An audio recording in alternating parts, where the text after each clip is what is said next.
नमस्कार दोस्तों, the GK brain में आपका दिल से स्वागत है।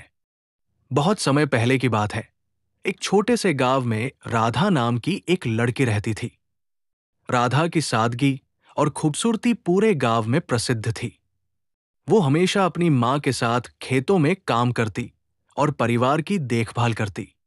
उसकी माँ एक शानदार नजरिया और साहस की मिसाल थी।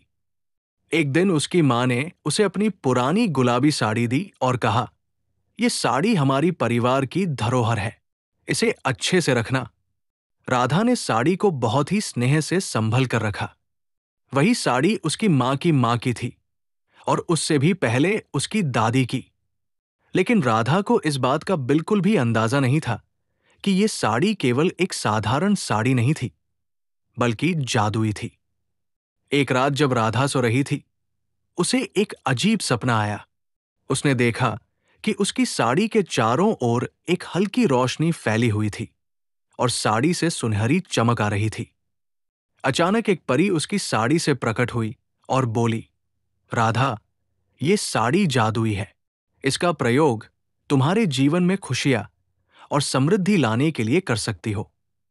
सुबह उठते ही राधा ने अपनी माँ से इस सपने के बारे में बताया, लेकिन उसकी माँ ने इसे सिर्फ एक सपना मानते हुए कहा, राधा, ये सिर्फ तुम्हारी कल्पना हो सकती है, परंतु अगर तुम्हें विश्वास है तो इस साड़ी को पहनने में कोई हर्ज नहीं है।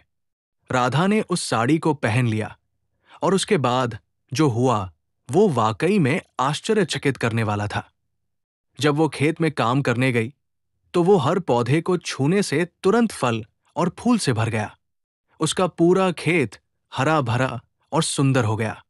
गांव के लोग ये चमत्कार देखकर अचंभित हो गए और राधा की खूब तारीफ करने लगे। कुछ समय बाद गांव में सूखा पड़ा। सारी फसलें बर्बाद हो गई और लोग बहुत परेशान हो गए। गांव के बुजुर्ग राधा के पास आए और उसे कहा, राधा, तुम्हारी साड़ी में जादुई ताकत है, क्या तुम हमें बचा सकोगी?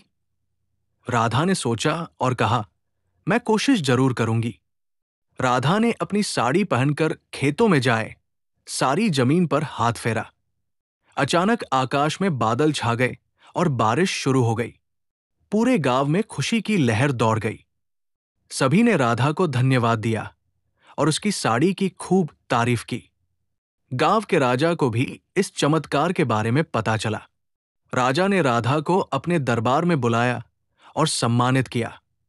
राजा ने राधा से कहा, तुम्हारी इस साड़ी ने हमारी प्रजा की जीवन को खुशहाल बना दिया है। तुम सच में एक महान आत्मा हो। राधा ने उस साड़ी का केवल लोगों की भलाई के लिए इस्तेमाल किया।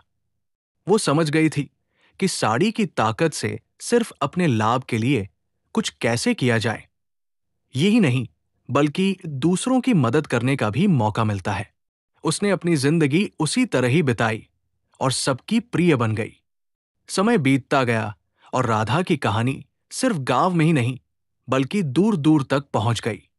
उसकी ईमानदारी और परोपकार की मिसाल ने उसे सबके दिलों में जगह दी। उसकी साड़ी की जादुई कहानी सुनकर लोग उससे प्रेरणा लेते और सीखते। राधा ने अपनी साड़ी को अपनी अगली पीढ़ी को सौंप दिया। उसने अपने बच्चों और उनके बच्चों को समझाया कि इस साड़ी का हमेशा अच्छे कामों में ही इस्तेमाल किया जाए। इस तरह उस जादुई गुलाबी साड़ी का पहलू आगे बढ़ता रहा और लोगों के जीवन को बदलता रहा। जादुई गुलाबी साड़ी की कहानी एक संदेश देकर समाप्त होती है कि किसी भी वस्तु या ताकत का असली मूल्य तभी है जब उसका उपयोग सबकी भलाई और सेवा में किया जाए। राधा की भलाई और परोपकार ने सभी को यही सिखाया कि सच्ची पहचान मेहनत, ईमानदारी और दूसरों की भलाई में निहित है। दोस्तों, आपको ये कहानी अच्छी लगे तो चैनल को सब्सक्राइब करें और ऐसी ही कहानी सुनने के लिए बेल आइकॉन की बटन को दबाना बिल्कुल न भूलिए। धन्यवाद। मिलते हैं अगली वीडियो में।